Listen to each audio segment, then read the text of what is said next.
ते नगर या प्रवासाचं तिकीट साधारणतः किती असेल बरं? 200 ते 250 रुपये. पण या बिचाऱ्याला ते सुद्धा परवडत नव्हतं. जाताना बसनं जायचा आणि नगरला येताना तो बिचारा चक्क स्वतःच्या नाही तर दुसऱ्याच्या बाईकवर ऐटीत स्वार होऊन यायचा. हो, बरोबर ऐकताय.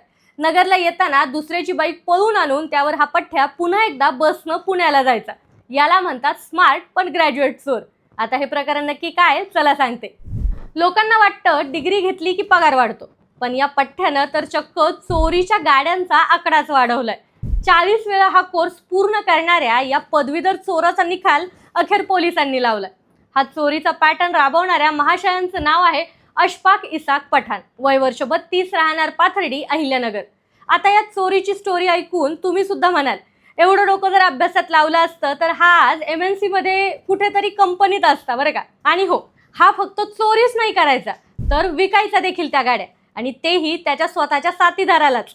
आता पुढे हा त्याचा साथीदार म्हणजेच मुकुंद उद्धवराव हारदास हा या गाड्या तुमच्या आमच्यासारख्या सामान्य नागरिकांना विकायचा, तेही चांगल्या भरघोस किमतीत.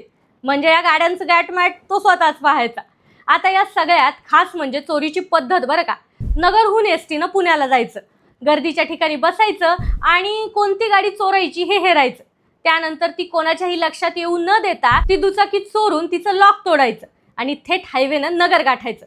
पण या अपडाऊनच्या कार्यक्रमात त्यानं एक चूक केली, ती म्हणजे CCTVला तो विसरला. या CCTVच्या तिसऱ्या डोळ्यानं अखेर त्याचा निकालच लावला. पिंपरी चिंचवड पोलिसांनी याला आणि याच्या गाडी विकणाऱ्या साथीदाराला अटक करून त्यांच्याकडून चक्क 21 लाख रुपये आणि 40 दुचाकी जप्त केल्यात.